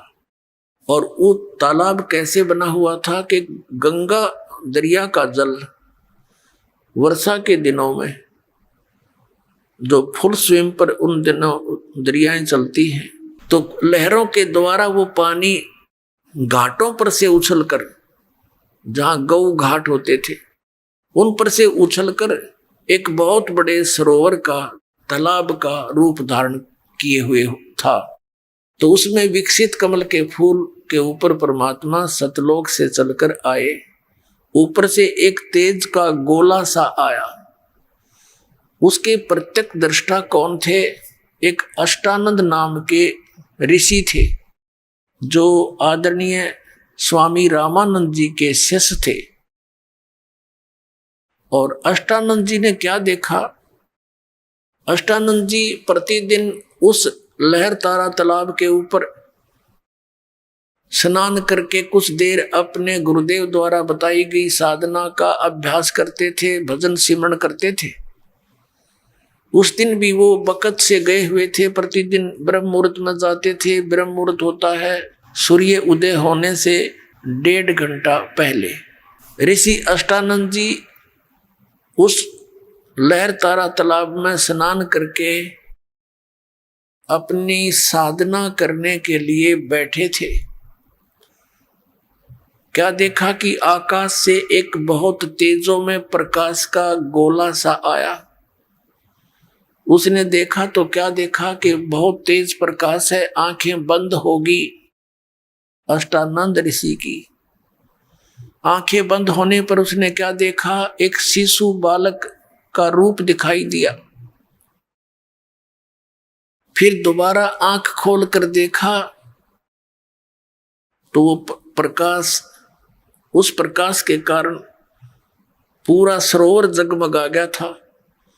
और वो प्रकाश एक कोने में जाकर सिमट गया, यानी परमात्मा अंधेरे में जाकर लेट गए बालक रूप धारण करके। अब अष्टानंद ऋषि ने सोचा कि अपने गुरुजी से पूछूंगा, स्वामी रामानंद जी से, कि आज मैंने जो ये प्रकाश देखा और इस प्रकाश के अंदर शिशु बालक देखा। अभी आपने सुने संत रामपाल जी महाराज के मंगल प्रवचन। आइए अब सुनते हैं संत रामपाल जी महाराज से नाम दीक्षा लेकर सतभक्ति करके अद्भुत लाभ प्राप्त करने वाले अनुयायी के विचार। नमस्कार जी। ਨਮਸਕਾਰ। ਤੁਹਾਡਾ ਕੀ ਨਾਮ ਹੈ ਜੀ? ਮੇਰਾ ਨਾਮ ਸੁਖਦੇਵ ਰਾਮ ਹੈ ਜੀ। ਸੁਖਦੇਵ ਰਾਮ ਜੀ, ਤੁਸੀਂ ਕਿੱਥੋਂ ਆਏ ਹੋ? ਅਸੀਂ ਪਿੰਡ ਘੋੜਕਾ ਜੀ, ਜ਼ਿਲ੍ਹਾ ਜਲੰਧਰ, ਤਹਿਸੀਲ ਫਿਲੌਰ। ਸੁਖਦੇਵ ਰਾਮ ਜੀ, ਸੰਤ ਰਾਮਪਾਲ ਜੀ ਮਹਾਰਾਜ ਜੀ ਤੋਂ ਕਦੋਂ ਨਾਮ ਦੀਕਸ਼ਾ ਲਈ ਸੀ? ਅਸੀਂ ਸਤਿਗੁਰੂ ਰਾਮਪਾਲ ਜੀ ਮਹਾਰਾਜ ਜੀ ਤੋਂ ਨਾਮਦਾਨ ਲਿਆ ਸੀਗਾ 2013 5ਵੇਂ ਮਹੀਨੇ ਦੀ 9 ਤਰੀਕ ਨੂੰ। ਸੰਤ ਰਾਮਪਾਲ ਜੀ ਮਹਾਰਾਜ ਜੀ ਤੋਂ ਨਾਮ ਦੀਕਸ਼ਾ ਲੈਣ ਤੋਂ ਪਹਿਲਾਂ ਤੁਸੀਂ ਕਿਹੜੀ ਭਗਤੀ ਸਾਧਨਾ ਕਰਦੇ ਸੀ? ਸਤਿਗੁਰੂ ਰਾਮਪਾਲ ਜੀ ਮਹਾਰਾਜ ਦੀ ਭਗਤੀ ਕਰਨ ਤੋਂ ਪਹਿਲਾਂ ਸਰਸੇ ਤੋਂ 2001 ਤੋਂ ਜੁੜੇ ਸੀਗੇ ਜੀ। 8 ਸਾਲ ਭਗਤੀ ਕੀਤੀ ਅਸੀਂ, ਪਰ ਉੱਥੋਂ ਸਾਨੂੰ ਕੋਈ ਲਾਭ ਨਹੀਂ ਮਿਲਿਆ, ਦੁੱਖ ਜ਼ਿਆਦਾ ਆਏ ਸਾਨੂੰ ਤੇ ਬਰਕਤ ਵੀ ਨਹੀਂ ਰਹੀ। ਉਲਟਾ ਪਹਿਲਾਂ ਨਸ਼ੇ ਨਹੀਂ ਸੀ ਮੈਂ ਕਰਦਾ, ਉਲਟਾ ਜਦ ਕੋਈ ਇੱਦਾਂ ਦੇ ਮਾਨਵ ਸੰਗਤ ਮਿਲ ਗਈ, ਬੀੜੀਆਂ ਸਿਗਰਟਾਂ ਵੀ ਪੀਣ ਲੱਗ ਪਏ, ਤੰਬਾਕੂ ਵਗੈਰਾ ਵੀ ਲਾਉਣ ਲੱਗ ਪਏ ਤੇ ਕੁਛ ਜਿੱਦਾਂ ਹੋਰ ਸੰਗਤ ਮਾੜੀ ਮਿਲੀ, ਡੋਡੇ ਕਿਤੇ ਖਾਣ ਲੱਗ ਪਏ ਤੇ ਸ਼ਰਾਬ ਦੀ ਵੀ ਲੱਤ ਲੱਗ ਗਈ। ਤੇ ਭਗਤੀ ਤੇ ਕਰਦੇ ਸੀ, ਪਰ ਇਹ ਨਹੀਂ ਸੀ ਪਤਾ ਵੀ ਪਰਮਾਤਮਾ ਬਾਰੇ, ਵੀ ਪਰਮਾਤਮਾ ਸ਼ਾਹਕਾਰ ਹੈ ਜਾਂ ਨਿਰਾਕਾਰ ਹੈ। ਤੇ 8 ਸਾਲ ਲੱਗੇ ਰਹੇ ਸੀ। ਫਿਰ ਚਲੋ ਬਾਹਰਲੀ ਗੱਲ ਵੀ ਬਣੀ, ਪਰ ਉੱਥੇ ਮੇਰੇ ਚੁਆਈ ਲੱਗੀ ਰਹਿੰਦੀ ਸੀ, ਦੁੱਖ ਪਰੇਸ਼ਾਨੀਆਂ ਬਹੁਤ ਜ਼ਿਆਦਾ ਸੀਗੀਆਂ। ਬਾਹਰ ਗਏ ਤਾਂ ਫਿਰ ਬਾਹਰੋਂ ਵੀ 2-3 ਮਹੀਨੇ ਬੜੇ ਤੜਫ ਜੀ ਮਨ ਦੇ ਵਿੱਚ, ਵੀ ਦੁੱਖ ਕਾਹਦਾ, ਇੱਥੇ ਵੀ ਨਹੀਂ ਦਿਲ ਲੱਗਦਾ, ਕੰਮ 'ਤੇ ਮੈਂ ਜਾਂਦਾ ਹਾਂ, ਰੋਣਾ ਜਿਹਾ ਆਉਣਾ ਰੋਜ਼, ਬਹੁਤ ਰੋਣਾ। ਅਤੇ ਫਿਰ ਕੰਮ ਤੋਂ ਘਰੇ ਆ ਜਾਣਾ, ਉੱਥੇ ਭਰਾ ਮੇਰੇ ਨੇ ਘੱਲਿਆ ਸੀਗਾ ਵੀਜ਼ਾ ਬਹਿਰੀਨ ਦੇ ਵਿੱਚ ਮੈਂ ਗਿਆ ਸੀ, ਉੱਥੇ ਦਿਲ ਨਹੀਂ ਲੱਗਾ ਅਤੇ ਕਾਫੀ ਕਦੇ ਮੈਂ ਸਮੁੰਦਰ 'ਚ ਕਹਿਣਾ ਛਾਲ ਮਾਰ ਕੇ ਮਰ ਜਾਣਾ, ਸੁਨੇਹਾ ਦੇਣਾ ਨਾਲ ਦੇ ਭਰਾ ਨੂੰ ਬਈ ਤੁਹਾਡਾ ਭਰਾ ਬਹੁਤ ਪਰੇਸ਼ਾਨ ਹੈ, ਉਹ ਤਾਂ ਬੜਾ ਦੁਖੀ ਹੈ। ਉਹਨੂੰ ਭਾਜੀ ਨੂੰ ਥੋੜ੍ਹਾ ਜਿਹਾ ਸੀਗਾ ਨੌਲੇਜ ਸੀਗੀ ਪਰਮਾਤਮਾ ਦੀ ਥੋੜ੍ਹੀ ਜਿਹੀ, ਵੀ ਕਹਿੰਦਾ ਵੀ ਤੂੰ ਯਾਰ ਸ਼ਰਾਬਾਂ ਜਿਹੜੀਆਂ ਪੀਂਦਾ ਨਾ, ਮੀਟ ਮੂਟ ਜਿਹਾ ਖਾਂਦਾ, ਜਾਂ ਤੂੰ ਕਿਤੇ ਖਾਧੇ ਖੁੱਦੇ ਇਹ ਚੀਜ਼ਾਂ ਰੋਡੇ ਉਹਦੇ ਕਰਕੇ ਦੁੱਖ ਤੈਨੂੰ ਜ਼ਿਆਦਾ ਆ ਰਿਹਾ। ਅਤੇ ਸਤਸੰਗ ਸੁਣੇ ਹੋਏ ਸੀ ਸੰਤਾਂ ਮਹਾਂਪੁਰਸ਼ਾਂ ਦੇ, ਮਾੜਾ ਮੋਟਾ ਗਿਆਨ ਤਾਂ ਚਲੋ ਆਲੇ ਦੁਆਲੇ ਮਿਲੇ ਜਾਂਦਾ ਉਹਨਾਂ ਨੂੰ, ਵੀ ਜਿਸ ਪਰਮਾਤਮਾ ਨੇ ਅੰਦਰ ਬਹਿਣਾ ਤੁਸੀਂ ਉਹਨੂੰ ਹੱਡਾ ਰੋੜੀ ਸਮਝਿਆ, ਉੱਥੇ ਮੀਟ ਆਂਡਾ ਸ਼ਰਾਬ ਜਾਂ ਇੱਦਾਂ ਦੀਆਂ ਚੀਜ਼ਾਂ ਤੁਸੀਂ ਖਾਂਦੇ ਆ। ਅਤੇ ਫਿਰ ਮੈਂ ਜਾਣੀ ਇਹ ਸਮਝਣ ਦੇ ਬਾਵਜੂਦ ਵੀ ਫਿਰ ਵੀ ਮੈਂ ਪੀਂਦਾ ਸੀ। ਫਿਰ ਚੁਆਈ ਲੱਗਣੀ, ਬਹੁਤ ਦੁੱਖ ਹੋਣੇ, ਕਹਿਣਾ ਇਹ ਦੁੱਖ ਹੀ ਤੈਨੂੰ ਇਹ ਆ। ਫਿਰ ਮੈਂ ਕਿਹਾ ਵੀ ਮੈਨੂੰ ਘਰ ਘੱਲ ਦੇ, ਵੀ ਮੈਂ ਇੱਥੇ ਬਹੁਤ ਪਰੇਸ਼ਾਨ ਜਾਂ ਬਹੁਤ ਦੁਖੀ ਹਾਂ। ਕਹਿੰਦਾ ਯਾਰ ਅੱਗੇ ਤਾਂ ਤੂੰ ਇੱਦਾਂ ਕੀਤੀ ਨਹੀਂ, ਕਦੇ ਘਰੇ ਵੀ ਤੂੰ ਰਹਿੰਦਾ ਹੀ ਸੀਗਾ। ਅਤੇ ਮੈਂ ਕਿਹਾ ਪਤਾ ਨਹੀਂ ਇੱਥੇ ਮੈਨੂੰ ਜ਼ਿਆਦਾ ਕੁਛ ਪਤਾ ਨਹੀਂ ਕੀ ਗੱਲ ਹੋਈ। ਫਿਰ ਕੰਮ 'ਤੇ ਜਾਣਾ ਤਾਂ ਕੰਧਾਂ 'ਚ ਮੈਂ ਸਿਰ ਮਾਰ ਕੇ ਸਿਰ ਪੜਵਾ ਲੈਣਾ, ਅਤੇ ਜਾਣੀ ਮਰਨ ਦੀ ਕਗਾਰ 'ਤੇ ਹੀ। ਉਹਨੂੰ ਕਿਹਾ ਵੀ ਬੰਦਾ ਕੰਮ ਖਰਾਬ ਹੈ, ਮਰ ਜਾਣਾ। ਇੱਕ ਵਾਰੀ ਪੱਥਰ ਚੱਕ ਕੇ ਮੈਂ ਸਿਰ 'ਚ ਮਾਰਨ ਲੱਗਾ ਆਪਣੇ, ਵੀ ਮੈਂ ਮਰ ਜਾਣਾ। ਫਿਰ ਮੈਂ ਕਿਹਾ ਵੀ ਇਹ ਮਨ 'ਚ ਪਤਾ ਨਹੀਂ, ਜਿੱਦਾਂ ਪਰਮਾਤਮਾ ਨੂੰ ਪ੍ਰੇਰਨਾ ਹੀ ਹੋਈ ਵੀ ਇਹ ਜਨਮ ਬੜਾ ਦੁਰਲੱਭ ਆ, ਇਹ ਵੀ ਇਹ ਤਾਂ ਭਗਤੀ ਕਰਨ ਲਈ ਮਿਲਿਆ। ਮਾਮਾ ਤੂੰ ਕਿਹੜੇ ਕੰਮ 'ਚ ਪਿਆ ਮਰਨ ਨੂੰ ਫਿਰਦਾ ਤੂੰ? ਚਲੋ ਸੁਨੇਹਾ ਭਾਜੀ ਤੱਕ ਗਿਆ, ਛੋਟੇ ਭਰਾ ਸੋਖੀ ਉਹਦਾ ਨਾਲ, ਉਹਨੇ ਕਿਹਾ ਵੀ ਇਹਨੂੰ ਪਿੰਡ ਭੇਜ ਦਿਓ ਘਰੇ। ਫਿਰ ਮੈਨੂੰ ਘਰੇ ਆ ਗਿਆ, ਅਤੇ ਫਿਰ ਜਿੱਦਾਂ ਹੋਰ ਸਿਆਣੇ ਥੋੜ੍ਹਾ ਬੜਾ ਪਤਾ ਹੁੰਦਾ ਸਿਆਣਿਆਂ ਨੂੰ, ਕਹਿੰਦੇ ਵੀ ਇਹਦੇ ਪੈਰਾਂ ਦੀ ਮਿੱਟੀ ਚੱਕੀ ਹੈਗੀ ਹੈ, ਵੀ ਇਸ ਕਰਕੇ ਨਾ ਇਹਦਾ ਬਾਹਰ ਨਹੀਂ ਦਿਲ ਲੱਗਾ। ਚਲੋ ਘਰੇ ਮੈਂ ਕੰਮ 'ਤੇ ਜਾਣਾ, ਫਿਰ ਆਉਣਾ। ਫਿਰ ਇੱਕ ਦੋਸਤ ਸੀਗਾ ਮੇਰਾ ਬਾਹਰ, ਉਹਨੇ ਮੈਨੂੰ ਆ ਕੇ ਸਮਝਾਉਣਾ ਵੀ ਤੂੰ ਚੱਲ ਹੋਰ ਸੰਤ ਨੂੰ, ਇਹਨੂੰ ਛੱਡ ਕੇ ਹੋਰ ਸੰਤ ਦੇ ਚੱਲ ਆਪਾਂ ਜਾ ਕਰਾਂਗੇ, ਕੀ ਪਤਾ ਵੀ ਉਹ ਸੰਤਾਂ ਦਾ ਵੀ ਫਰਕ ਹੁੰਦਾ। ਫਿਰ ਮੈਨੂੰ ਉਹਨਾਂ ਨੇ ਸਦਸੇ ਵਾਲਿਆਂ ਦੇ ਲੜ ਲਾਇਆ, ਸਦਸੇ ਵਾਲਿਆਂ ਦੇ 8 ਸਾਲ ਰਿਹਾ ਮੈਂ। ਅਤੇ ਫਿਰ ਉਦੋਂ ਬਾਅਦ ਫਿਰ ਲਿਟ ਵਾਲਿਆਂ ਦੇ ਜਾਣ ਲੱਗ ਪਿਆ, ਉੱਥੋਂ ਵੀ ਨਹੀਂ ਫਾਇਦਾ ਹੋਇਆ। ਫਿਰ ਲਿਟ ਵਾਲਿਆਂ ਦੇ ਜਾਣ ਲੱਗ ਪਿਆ, ਫਿਰ ਬਿਆਸ ਵੀ ਮੈਂ ਜਾਣ ਲੱਗ ਪਿਆ। ਬਾਕੀ ਜੋ ਪਰੰਪਰਾਗਤ ਪੂਜਾ ਸੀਗੀ, ਬੜਿਆਂ ਨੂੰ ਮੰਨਣਾ, ਤੇ ਕਦੇ ਮਾਤਾ ਦੇ ਚੱਲ ਜਾਣਾ, ਕਦੇ ਨੇ ਵੀ ਉਂਗਲੀ ਲਾ ਕੇ ਲੈ ਜਾਣਾ, ਕਦੇ ਵੀ ਚੱਲ ਬਾਲਕ ਨਾਲ ਜਾਂਦੇ, ਕਦੇ ਮਾਲਕ ਇੱਦਾਂ, ਕਦੇ ਕਦੇ ਕਿਤੇ ਸਾਰੇ ਪਾਏ। ਪਰ ਦਿਲ ਨਹੀਂ ਸੀ ਲੱਗਦਾ, ਨਾ ਕੰਮ 'ਤੇ ਦਿਲ ਲੱਗਦਾ ਸੀ, ਚੋਆਈ ਜਿਹੀ ਲੱਗੀ ਰਹਿੰਦੀ ਵੀ ਪਰੇਸ਼ਾਨੀ ਕਾਹਦੀ ਹੈ। ਆਖਰਕਾਰ ਜਾਣੀ ਕਿ ਮੇਰੇ 2013 ਦੇ ਵਿੱਚ ਸਾਡੇ ਮੁਹੱਲੇ 'ਚ ਮੁੰਡਾ ਰਹਿੰਦਾ ਜਿੰਦੂ ਕਹਿੰਦਾ ਦੇਵ ਤੂੰ ਬਾਬਿਆਂ ਦੇ ਬਹੁਤ ਗਿਆ, ਬਹੁਤ ਜ਼ਿਆਦਾ ਗਿਆ। ਪਰ ਸਾਡੇ ਟੀਵੀ 'ਚ ਇੱਕ ਸਤਿਗੁਰੂ ਰਾਮਪਾਲ ਜੀ ਮਹਾਰਾਜ ਜੀ ਦਾ ਸਤਸੰਗ ਆਉਂਦਾ ਵੀ ਉਹ ਤੂੰ ਦੇਖੀ ਸੁਣ ਕੇ ਮਾੜਾ ਜਿਹਾ, ਵੀ ਮੈਨੂੰ ਲੱਗਦਾ ਵੀ ਉਹ ਤੋਂ ਉੱਪਰ ਦਾ ਕੋਈ ਸੰਤ ਹੈ ਨਹੀਂ। ਮੈਨੂੰ ਹਾਲਾਤ ਉਹਨਾਂ ਨੇ ਤੇ ਵੀ ਆ ਕੇ ਸੌਂ ਸਾਡੇ ਘਰੇ। ਪਰ ਉਹ ਉੱਦਾਂ ਉਹ ਵੀ ਪੀੜੀਆਂ ਸਾਈਡਾਂ ਪੀਂਦਾ ਜੀ, ਅਸੀਂ ਵੀ ਚਲੋ ਪੀੜੀਆਂ ਸਾਈਡਾਂ ਪੀਂਦੇ। ਘਰੇ ਜਾ ਕੇ ਉਹਨਾਂ ਦੇ ਵੀ ਨਾਲੇ ਸਤਸੰਗ ਸੁਣੀ ਜਾਣਾ, ਨਾਲੇ ਉੱਥੇ ਬੀੜੀਆਂ ਬਹਿ ਕੇ ਪੀ ਜਾਣੀਆਂ।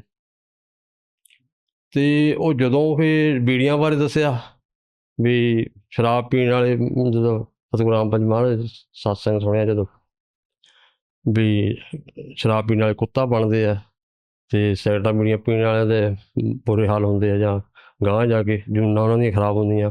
ਇੱਥੇ ਵੀ ਨਹੀਂ ਸਹਾਈ ਹੁੰਦਾ ਪਰਮਾਤਮਾ ਨਾਲ, ਉੱਥੇ ਹੁੰਦਾ। ਅਤੇ ਫਿਰ ਮੈਂ ਉਹ 15 ਦਿਨ ਸੁਣਦਾ ਰਿਹਾ। ਫਿਰ ਉਹਨਾਂ ਨੇ ਰਿੰਦੂ ਨੇ ਕਿਤਾਬ ਮੰਗਾਈ, ਮੁਹੱਲੇ 'ਚ ਰਹਿੰਦਾ ਮੁੰਡਾ, ਭਤੀਜਾ ਲੱਗਦਾ ਮੁਹੱਲੇ 'ਚ, ਇੱਦਾਂ ਮੁਹੱਲੇ ਦਾ ਉਹਦੇ ਭਤੀਜਾ। ਉਹਨੇ ਮੈਨੂੰ ਗਿਆਨ ਗੰਗਾ ਕਹਿੰਦਾ ਸੌ ਥੋੜ੍ਹੀ ਜਿਹੀ ਪੜ੍ਹ। ਮੈਂ ਥੋੜ੍ਹੀ ਜਿਹੀ ਪੜ੍ਹੀ, ਉਹਦੇ ਵਿੱਚ ਥੋੜ੍ਹਾ ਜਿਹਾ ਸੀਗਾ ਵੀ ਭਗਤਾਂ ਦੀ ਇੰਟਰਵਿਊ, ਵੀ ਉਹਨਾਂ ਦੇ ਆਹ ਦੁੱਖ ਦੂਰ ਹੋਏ, ਆਹ ਦੁੱਖ ਦੂਰ ਹੋਏ। ਉਹ ਮੈਂ ਸੁਣੀ ਤਾਂ ਫਿਰ ਮਨ 'ਚ ਚੂਆਈ ਜੀ ਬਹੁਤ ਲੱਗੀ ਵੀ ਇੱਦੋਂ ਉੱਪਰ ਸੰਤ ਹੈ ਨਹੀਂ। ਵੀ ਬਹੁਤ ਅਹਿਸਾਸ ਹੋਏ ਲੋਕਾਂ ਨੂੰ ਵੀ ਇੱਦਾਂ ਕੈਂਸਰ ਵਰਗੀਆਂ ਬਿਮਾਰੀਆਂ ਵੀ ਦੂਰ ਹੋਈਆਂ, ਜਿਹਨਾਂ ਦੇ ਘਰ ਔਲਾਦ ਨਹੀਂ ਸੀ, ਔਲਾਦ ਵੀ ਮਿਲੀ। ਇੱਦਾਂ ਦੀਆਂ ਇੰਟਰਵਿਊਆਂ ਵਿੱਚ ਉਹ ਭਗਤਾਂ ਦੇ ਅਨੁਭਵ ਮੈਂ ਦੇਖੇ। ਫਿਰ ਮਨ ਨੂੰ ਬਹੁਤ ਅਟਰੈਕਟ ਜਿਹਾ ਕੀਤਾ ਵੀ ਹੈ ਗੱਲਬਾਤ ਹੈਗੀ ਆ।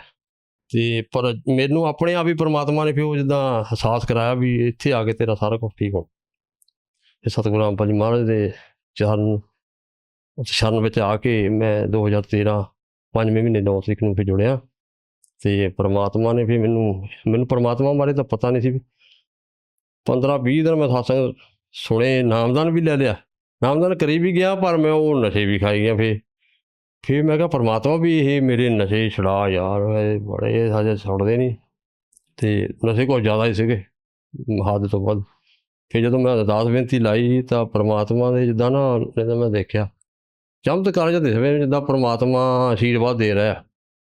ਹੱਸ ਪਏ। ਫਿਰ ਮੈਨੂੰ ਅਹਿਸਾਸ ਜਿਹਾ ਹੋਇਆ ਵੀ ਹਾਂ, ਵੀ ਜਿੱਦਾਂ ਠੰਡਕ ਜਿਹੀ ਹੋਈ ਮੇਰੇ, ਕੁਛ ਹੈ ਗੱਲਬਾਤ ਬਣੀ। ਅਤੇ ਫਿਰ ਮੈਨੂੰ ਉਹ ਬੀੜੀ ਜਿੱਦਾਂ ਮੇਰੇ ਬਾਹਰ ਮੈਂ ਬਰਵਾਲੇ ਦੇ ਵਿੱਚ ਬਾਹਰ ਚੱਕੇ ਇੱਟਾਂ ਦੇ ਵਿੱਚ ਮੈਂ ਰੋਡੇ ਵਿੱਚ ਰੱਖ ਜਾਣੇ, ਤਾਂ ਵਿੱਚ ਹੀ ਉਹ ਬੀੜੀਆਂ ਸਿਗਰਟਾਂ ਰੱਖ ਦੇਣੀਆਂ।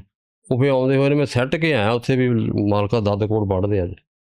ਉੱਥੋਂ ਜੀ ਫਿਰ ਮੈਨੂੰ ਇਹ ਮੁੜ ਕੇ ਜਾਣੀ ਕਿ ਪਰਮਾਤਮਾ ਦੀ ਦਇਆ ਮਿਹਰ ਰਹੀ ਵੀ ਮੁੜ ਕੇ ਨਹੀਂ ਮੇਰਾ ਮਨ ਕੀਤਾ, ਨਾ ਬੀੜੀ, ਨਾ ਸਿਗਰਟ, ਨਾ ਤੰਬਾਕੂ, ਨਾ ਸ਼ਰਾਬ, ਨਾ ਅੰਡਾ, ਨਾ ਮੀਟ ਹੈ। ਹੋਰ ਵੀ ਜਿੱਦਾਂ ਮਤਲਬ ਗਲਤ ਪਾਸੇ ਧਿਆਨ ਜਾਂਦੇ ਸੀਗੇ, ਉੱਧਰੋਂ ਵੀ ਖਿਆਲ ਮੇਰੇ ਮੋੜ ਦਿੱਤੇ। ਪਰਮਾਤਮਾ ਦੀ ਬਾਣੀ ਇੰਨੀ ਅੰਦਰ ਸਾਹ ਕਰ ਗਈ।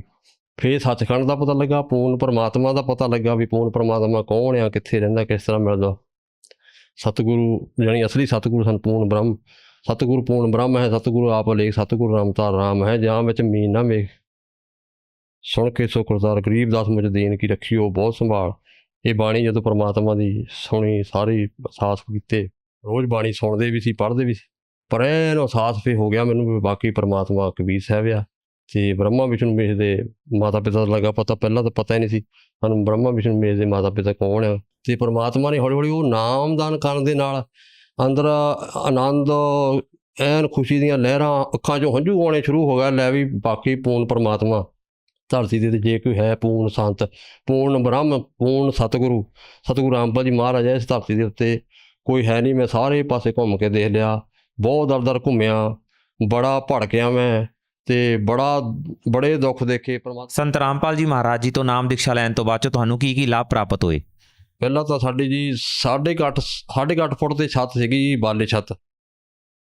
ਉਹ ਨਹੀਂ ਸੀ ਉੱਚੀ। ਉਹ ਕਈ ਵਾਰੀ ਸੋਚਿਆ 8-9 ਸਾਲ ਹੋ ਗਿਆ ਸੀ ਵੀ ਪਰਮਾਤਮਾ ਬਾਲੇ ਛੱਤ 'ਤੇ ਚਲੋ ਉੱਚੀ ਕਰਾ ਦਿਓ। ਲੈਂਟਰ ਦਾ ਬਹੁਤ ਦੂਰ ਦੀ ਗੱਲ, ਗਰੀਬ ਵੀ ਸੀਗੀ, ਅਤੇ ਲੇਬਰ ਲੂਬਰ ਕਰਨ ਵਾਲੇ ਬੰਦੇ ਸੀ, ਲੇਬਰ ਮਿਸਤਰੀ, ਮਤਲਬ ਸਮਝ ਲਓ ਲੇਬਰ ਮਿਸਤਰੀ ਇੱਕੋ ਹੀ ਚੀਜ਼ ਆ, ਉਹ ਲੇਬਰ ਦੀ ਦਿਹਾੜੀ ਸਮਝੀ ਇੱਕੋ ਹੀ ਚੀਜ਼ ਹੈ। ਪਰ ਉਹ ਛੱਤ ਕਈ ਵਾਰੀ ਕੋਸ਼ਿਸ਼ ਕਰਨੀ, ਪਰ ਉਹ ਹੱਥ ਜਿਹਾ ਨਹੀਂ ਪੈਂਦਾ ਪਿਆ, ਕਿਤੇ ਪਿਆ ਨਹੀਂ। ਪਰ ਇਹ ਪਰਮਾਤਮਾ ਦੀ ਸ਼ਰਨ ਵਿੱਚ ਆਉਣ ਨਾਲ ਕੰਮ ਇੱਕ ਵਧੀਆ ਮਿਲਿਆ, ਅਤੇ ਠੇਕਾ ਮਿਲ ਗਿਆ ਰਾਜ ਮਿਸਤਰੀ ਦਾ ਕੰਮ ਕਰਦਾ ਵਿੱਚ, ਚਲੋ ਉਹ ਪਰਮਾਤਮਾ ਦੀ ਦਇਆ ਨਾਲ ਇੱਕ ਦਿਮਾਗ ਵੀ ਕੰਮ ਕਰਨ ਲੱਗ ਪਿਆ। ਦੇਖੋ ਜੀ ਪਹਿਲਾਂ ਥੋੜ੍ਹਾ ਮੈਂ ਆਪਣੇ ਆਪ ਨੂੰ ਅਣਜਾਣ ਸਮਝਦਾ ਵੀ ਮੈਂ ਯਾਰ ਮੈਨੂੰ ਮੈਸਾਂ ਦਾ ਕੰਮ ਇੰਨਾ ਮੈਂ ਕਾਰੀਗਰ ਹੈ ਨਹੀਂ, ਪਰ ਮੈਨੂੰ ਇਸ ਚੀਜ਼ ਦਾ ਅਹਿਸਾਸ ਹੋਇਆ ਵੀ ਉਹ ਹਿਸਾਬ ਕਿਤਾਬ ਜਿਹਾ ਲੱਗਣਾ ਸ਼ੁਰੂ ਹੋ ਗਿਆ ਵੀ ਠੇਕੇ 'ਤੇ ਇੰਨਾ ਆਹ ਹਿਸਾਬ ਹੁਣ ਪਰਮਾਤਮਾ ਜਿੱਦਾਂ ਪਰਮਾਤਮਾ ਮਗਰ ਖੜ੍ਹੇ ਹੁੰਦੇ ਵੀ ਤੂੰ ਠੇਕਾ ਲੈ। ਠੇਕੇ 'ਤੇ ਮੈਨੂੰ ਪੈਸੇ 70-80 ਹਜ਼ਾਰ ਰੁਪਏ ਬਚਿਆ। ਉਹਦੇ ਵਿੱਚ ਫਿਰ ਮੈਂ ਘਰ ਵਾਲੀ ਨੇ ਸਲਾਹ ਕੀਤੀ ਵੀ ਆਪਾਂ ਇਹ ਮਕਾਨਾਂ ਦਾ ਜਿਹੜਾ ਕੰਮ ਸ਼ੁਰੂ ਕਰੀਏ ਪਰਮਾਤਮਾ ਦੀ ਸ਼ਾਨ 'ਚ। ਇਹ ਕਹਿੰਦੇ ਵੀ ਲੈਂਟਰ ਪਾਉਣਾ ਆਪਾਂ। ਮੈਂ ਕਿਹਾ ਵੀ ਪਰਮਾਤਮਾ ਅੱਗੇ ਅਰਦਾਸ ਲਾ। ਤੋ ਚਲੋ ਸਾਡਾ ਟੂਰ ਬਣ ਗਿਆ ਪਰਮਾਤਮਾ ਦੇ। ਜਦ ਜਾ ਕੇ ਉੱਥੇ ਅਰਦਾਸ ਲਾਵਾਂਗੇ ਬਰਵਾਲਾ 'ਚ। ਸਤਿਗੁਰੂ ਰਾਮਪਾਲ ਜੀ ਮਹਾਰਾਜ ਆ ਰਹੇ ਸੀ ਤਾਂ ਘਰ ਵਾਲੀ ਨੇ ਦੱਸਿਆ ਗੁਰੂ ਜੀ ਮਕਾਨਾਂ ਦਾ ਪ੍ਰੋਗਰਾਮ ਬਣ ਤੇ ਬੇਟਾ ਵੀ ਕੰਮ ਸ਼ੁਰੂ ਕਰੋ, ਬੰਦ ਨਾ ਕਰੋ, ਜਿੰਨਾ ਤੁਸੀਂ ਚਾਹੁੰਦੇ ਹੋ ਜਾਣਾ। ਅਤੇ ਮੈਂ ਕਿਹਾ ਵੀ ਉਹ ਜਦੋਂ ਕਿਹਾ ਮੈਨੂੰ ਇੰਨੀ ਗੱਲ ਮੇਰੇ ਖਾਨੇ ਪਾਈ ਵੀ ਪਰਮਾਤਮਾ ਨੇ ਕਿਹਾ ਵੀ ਬੰਦ ਨਹੀਂ ਕਰਨਾ ਵੀ ਸ਼ੁਰੂ ਕਰੋ। ਅਸੀਂ ਸ਼ੁਰੂ ਕਰਤਾ ਕੰਮ। ਅਤੇ ਬਾਲੇ ਛੱਤ ਅਸੀਂ ਸੋਚਦੇ ਵੀ ਇੱਕ 4 ਖਾਨ ਦਾ ਕਮਰਾ ਬਾਲੇ ਛੱਤ ਉੱਚੀ ਕਰਨੀ ਹੈ, ਬਾਕੀ ਥੋੜ੍ਹਾ ਜਿਹਾ ਵਿਹੜਾ ਸੀਗਾ ਸਾਡਾ 1.5-2 ਕਮਰੇ ਸਾਰਾ। ਪਰਮਾਤਮਾ ਨੇ ਉਹ ਥੱਲੇ ਵੀ ਲੈਂਟਰ ਪਾ ਦਿੱਤੇ ਜੀ। ਜਦੋਂ ਆਏ ਮਤਲਬ ਘਰ ਰੇਤਾ ਰੂਤਾ ਸਟਾਇਆ, ਬਾਕੀ ਬੈਂਕ ਵਾਲਿਆਂ ਨੇ ਸਾਨੂੰ ਕਿਸੇ ਨੇ ਨਾ ਨਹੀਂ ਕੀਤੀ ਪੈਸਿਆਂ ਨੂੰ, ਅਤੇ ਸਾਰੇ ਪਾਸੇ ਆਲੇ ਦੁਆਲੇ ਪੈਸੇ ਸਾਨੂੰ ਮਿਲ ਗਏ। ਰਿਸ਼ਤੇਦਾਰਾਂ ਨੇ ਥੋੜ੍ਹਾ ਬੜਾ ਪੁੱਛਿਆ ਅਤੇ 2.5-3-4 ਲੱਖ ਰੁਪਈਆ ਲਾਇਆ ਜੀ। ਲੈਂਟਰ ਥੱਲੇ ਵੀ ਪੈ ਗਿਆ, ਉੱਪਰ ਚੁਬਾਰੇ 'ਤੇ ਵੀ ਲੈਂਟਰ ਪਾ ਦਿੱਤਾ ਪਰਮਾਤਮਾ ਨੇ। ਸਾਰਾ ਜਾਣੀ ਤਿਆਰ ਹੋ ਗਏ ਵਧੀਆ ਜਾਣੀ ਪਰਮਾਤਮਾ ਨੇ। ਫਿਰ ਮੈਂ ਅੱਖਾਂ 'ਚੋਂ ਹੰਝੂ ਮੈਂ ਕਿਹਾ ਪਰਮਾਤਮਾ ਵੀ ਮੈਂ ਤਾਂ ਸੋਚਿਆ ਨਹੀਂ ਸੀ ਵੀ ਬਹੁਤ ਵੱਡਾ ਝਟਕਾ ਕਿ ਅੰਦਰੋਂ ਖੁਸ਼ੀ ਦੀ ਲਹਿਰ ਇੰਨੀ ਬਣ ਗਈ ਵੀ ਫਿਰ ਕੰਮ ਵੀ ਆਪ ਹੱਥੀਂ ਕੀਤਾ। ਸੋਹਣਾ ਬਹੁਤ ਹੋਇਆ ਕੰਮ, ਜਿਹੜਾ ਮੈਂ ਇੱਕ ਸੋਚ ਵੀ ਨਹੀਂ ਸਕਦਾ ਵੀ ਇੱਦਾਂ ਹੋਣਾ। ਪਰ ਪਰਮਾਤਮਾ ਜਦੋਂ ਨਾਲ ਹੁੰਦਾ ਵੀ ਉਹ ਆਪ ਹੀ ਕਰਾਉਂਦਾ ਵੀ ਬੰਦਾ ਨਹੀਂ, ਕਿਉਂਕਿ ਇੰਨਾ ਚਿਰ ਪਹਿਲਾਂ ਵੀ ਤਾਂ ਲੰਘੇ ਗਿਆ ਸੀ, ਅੱਗੇ ਕਿਹੜਾ ਬਹੁਤ ਕੁਛ ਹੋ ਗਿਆ। ਫਿਰ ਉਸ ਤੋਂ ਬਾਅਦ ਗੁੱਡੀ ਦਾ ਸ਼ਾਦੀ ਦਾ ਸੋਚਦੇ ਵੀ ਕੋਈ ਲੜਕਾ ਵਧੀਆ ਮਿਲ ਜਾਵੇ। ਵੀ ਪਰਮਾਤਮਾ ਨੇ ਆਪ ਹੀ ਕੁਦਰਤੀ ਸਾਡੇ ਉਹ ਲਾਗੇ ਚਾਚੀ ਆ ਉਹਨਾਂ ਦੇ ਘਰ ਮੁੰਡਾ ਆਉਂਦਾ ਹੁੰਦਾ ਸੀ, ਅਤੇ ਨੀਨਾ ਨੇ ਆਪ ਹੀ ਦੇਖਿਆ ਵੀ ਮੁੰਡਾ ਸੋਹਣਾ 12-13 ਪੜ੍ਹਿਆ ਹੋਵੇ, ਚਲੋ ਇਹਨੂੰ ਪੁੱਛ ਲੈਣ। ਇਹਦੀ ਮੰਮੀ ਵੀ ਆਈ ਨਾਲ, ਉਹ ਚਲੋ ਹਾਂ ਕਰਾਤੀ ਪਰਮਾਤਮਾ ਨੇ। ਅਤੇ ਉਹ ਰਿਸ਼ਤੇਦਾਰ ਵਧੀਆ ਮਿਲ ਗਏ, ਬਹੁਤ ਵਧੀਆ ਰੱਬ ਵਰਗੇ ਭਗਤ ਮਿਲ ਗਏ। ਅਤੇ ਫਿਰ ਜੀ ਇਹ ਨਸ਼ਾ ਸਾਰਾ ਜਿਹੜਾ ਸੀਗਾ ਪਰਮਾਤਮਾ ਨੇ ਨਸ਼ਾ ਛੁਡਾਇਆ ਮੇਰਾ। ਅਤੇ ਅੱਜ ਮੁਹੱਲੇ ਵਾਲੇ ਵੀ ਕਹਿੰਦੇ ਵੀ ਵਾਕਈ ਠੀਕ ਆ ਵੀ ਦੇਵ ਨੇ ਉੱਥੇ ਜਾਂਦਾ ਸੀ, ਪਰਮਾਤਮਾ ਦੀ ਕਿਰਪਾ ਹੋਈ ਸਤਿਗੁਰੂ ਰਾਮਪਾਲ ਜੀ ਮਹਾਰਾਜ ਦੀ ਵੀ ਨਸ਼ਾ ਇਹਨੇ ਛੱਡਿਆ। ਫਿਰ ਮੁੰਡਾ ਮੇਰਾ ਪੜ੍ਹਨ 'ਚ ਨਲਾਇਕ ਸੀ, ਉਹ ਜੀ ਪਰਮਾਤਮਾ ਦੀ ਦਇਆ ਨਾਲ ਨੰਬਰ ਵਧੀਆ ਆਉਣ ਲੱਗ ਪਿਆ। ਉਹ ਵੀ ਚਲੋ 12 ਪਾਸ ਕਰਕੇ ਕੰਮ ਸਿੱਖਿਆ, ਹੁਣ ਪਾਸ ਕਰਕੇ ਤਾਂ ਹੁਣ ਆਪਣੇ ਸਲੂਨ ਦਾ ਕੰਮ ਕਰਦਾ, ਵਧੀਆ ਕੰਮ ਕਰਦਾ। ਜਾਣੀ ਇਹ ਲਾਭ ਮੈਨੂੰ ਪਰਮਾਤਮਾ ਨੇ ਦਿੱਤੇ। ਅਤੇ ਘਰ ਵਾਲੀ ਦਾ ਬਾਹਰਲਾ ਕੰਮ ਜਿਹੜਾ ਸੋਚਿਆ ਵੀ ਨਹੀਂ ਸੀਗਾ, ਪਾਸਪੋਰਟ 1 ਮਹੀਨੇ 'ਚ ਬਣ ਕੇ ਤਾਂ ਉਹਦੀ ਬਾਹਰਲੀ ਗੱਲ ਬਣ ਗਈ। ਤਾਂ ਉਹ ਉੱਥੇ ਸਿਰਫ ਉਹ ਬੱਚਾ ਹੀ ਖਿਲਾਉਣਾ ਸੀਗਾ ਅਤੇ ਘਰ ਦਾ ਹੀ ਕੰਮ ਆ। ਅਤੇ ਦੋ ਫੈਮਿਲੀ ਮੈਂਬਰ ਆ, ਉਹ ਵੀ ਇੰਡੀਆ ਦੇ ਹੀ ਆ ਇੱਥੇ ਦੇ। ਅਤੇ ਬਹੁਤ ਜਾਣੀ ਕਿ 2-2 4-4 ਘੰਟੇ ਬਾਅਦ ਉਹਦਾ ਫੋਨ ਆਉਂਦਾ ਵੀ ਮੈਂ ਇੱਥੇ ਠੀਕ ਹੈ। ਪਰਮਾਤਮਾ ਨੇ ਬਹੁਤ ਸੋਹਣਾ ਅਹਿਸਾਸ ਮੈਨੂੰ ਕਰਾਇਆ ਵੀ ਇੱਥੇ ਬਿਲਕੁਲ ਠੀਕ ਹੈ। ਉੱਥੇ ਵੀ ਨਾਮਦਾਨ ਸੈਂਟਰ ਹੈਗਾ, ਉੱਥੇ ਨਾਮਦਾਨ 'ਤੇ ਜਾਣ ਦੀ ਬੁੱਕ ਸੇਵਾ ਵੀ ਕਰਦੀ ਘਰ ਵਾਲੀ, ਬਿਲਕੁਲ ਠੀਕ ਹੈ। ਉੱਥੇ 9/9 ਪਰਮਾਤਮਾ ਨੇ ਜਾਣੀ ਸਾਰਾ ਪਾਸੇ ਸੈੱਟ ਕੰਮ ਰੱਖਿਆ। ਬੜੀ ਦਇਆ, ਮੇਰਾ ਸ਼ੁਕਰਗੁਜ਼ਾਰ ਹਾਂ ਉਸ ਅਕਾਲ ਪੁਰਖ ਬੰਦੀ ਛੋੜ ਸਤਿਗੁਰੂ ਰਾਮਪਾਲ ਜੀ ਮਹਾਰਾਜ ਜੀ ਦਾ। ਬਹੁਤ ਬਹੁਤ ਸ਼ੁਕਰਗੁਜ਼ਾਰ ਹਾਂ ਦਾਤਾ ਜੀ ਦਾ। ਜਿਵੇਂ ਕਿ ਤੁਸੀਂ ਦੱਸਿਆ ਵੀ ਤੁਸੀਂ ਪਹਿਲਾਂ ਰਾਧਾ ਸੁਆਮੀ ਪੰਥ ਦੇ ਵਿੱਚ ਰਹੇ, ਤੁਸੀਂ ਸਿਰਸਾ ਡੇਰਾ ਵੀ ਜਾਂਦੇ ਰਹੇ, ਤੁਸੀਂ ਮਾਤਾ ਨੂੰ ਵੀ ਮੰਨਦੇ ਸੀਗੇ, ਤੁਸੀਂ ਮੰਦਿਰਾਂ 'ਚ ਵੀ ਜਾਂਦੇ ਸੀ, ਪਰ ਫਿਰ ਵੀ ਜਿਹੜਾ ਤੁਸੀਂ ਮਨ ਤੋਂ ਦੁਖੀ ਸੀਗੇ, ਫਾਈਨੈਂਸ਼ੀਅਲ ਬਹੁਤ ਦਿੱਕਤ ਦੇ ਵਿੱਚ ਸੀਗੇ। ਸੰਤ ਰਾਮਪਾਲ ਜੀ ਮਹਾਰਾਜ ਜੀ ਤੋਂ ਨਾਮ ਦੀਕਸ਼ਾ ਲੈਣ ਤੋਂ ਬਾਅਦ 'ਚੋਂ ਤੁਹਾਡੀ ਫਾਈਨੈਂਸ਼ੀਅਲ ਕੰਡੀਸ਼ਨ ਵਧੀਆ ਹੋ ਗਈ, ਜੋ ਘਰ ਤੁਹਾਡਾ ਕੱਚਾ ਸੀਗਾ ਉਹ ਪੱਕਾ ਬਣ ਗਿਆ। ਤੁਸੀਂ ਭਗਤ ਸਮਾਜ ਨੂੰ ਕੀ ਸੰਦੇਸ਼ ਦੇਣਾ ਚਾਹੁੰਦੇ ਹੋ? ਭਗਤ ਸਮਾਜ ਨੂੰ ਇਹੀ ਕਹਿਣਾ ਚਾਹੁੰਦਾ ਵੀ ਮਤਲਬ ਜੇ ਲਾਭ ਲੈਣਾ ਇਸ ਤਰ੍ਹਾਂ ਦਾ, ਇੱਦਾਂ ਮੇਰੇ ਵਰਗੇ ਕੋਈ ਦੁਖੀ ਹੈ, ਪਰੇਸ਼ਾਨ ਹੈ, ਇੱਦਾਂ ਦੇ ਬਹੁਤ ਸਾਰੇ ਲਾਭ ਮਿਲਦੇ। ਇੱਕ ਲਾਭ ਨਹੀਂ, ਬਹੁਤ ਸਾਰੇ ਲਾਭ ਮਿਲਦੇ ਆ, ਸਰੀਰਕ ਤੌਰ 'ਤੇ ਵੀ, ਮਾਨਸਿਕ ਸਾਰੇ ਪਾਸਿਓਂ। ਪਰਮਾਤਮਾ ਜਾਣੀ ਕਿ ਇਹ ਬਾਂਝ ਨੂੰ ਪੁੱਤਰ, ਨਿਰਧਨ ਨੂੰ ਮਾਇਆ, ਕੋਹੜੀ ਨੂੰ ਕਾਇਆ, ਅਤੇ ਪਰਮਾਤਮਾ ਸਭ ਕੁਛ ਦਿੰਦਾ। ਸਤਿਗੁਰੂ ਪੂਰਨ ਬ੍ਰਹਮ ਹੈ, ਪਰਮਾਤਮਾ ਸਮਰੱਥ ਆ, ਪਰਮਾਤਮਾ ਸਭ ਕੁਛ ਦਿੰਦਾ। ਅਤੇ ਆਪਣਾ ਕਲਿਆਣ ਕਰਾਓ ਅਤੇ ਸਤਿਗੁਰੂ ਰਾਮਪਾਲ ਜੀ ਮਹਾਰਾਜ ਦੀ ਸ਼ਰਨ 'ਚ ਆਓ। ਅਤੇ ਬੰਦੀ ਛੋੜ ਜਗਤ ਪਿਤਾ ਜਗਤ ਗੁਰੂ ਤਤਪਦਸੀ ਸਤਿਗੁਰੂ ਰਾਮਪਾਲ ਜੀ ਭਗਵਾਨ ਮਹਾਰਾਜ ਕੀ ਜੈ ਹੋ। ਬਹੁਤ ਬਹੁਤ ਧੰਨਵਾਦ ਜੀ। ਸਤਿ ਸ੍ਰੀ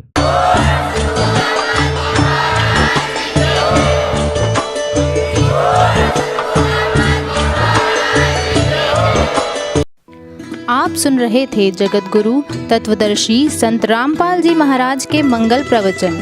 अधिक जानकारी के लिए संपर्क करें।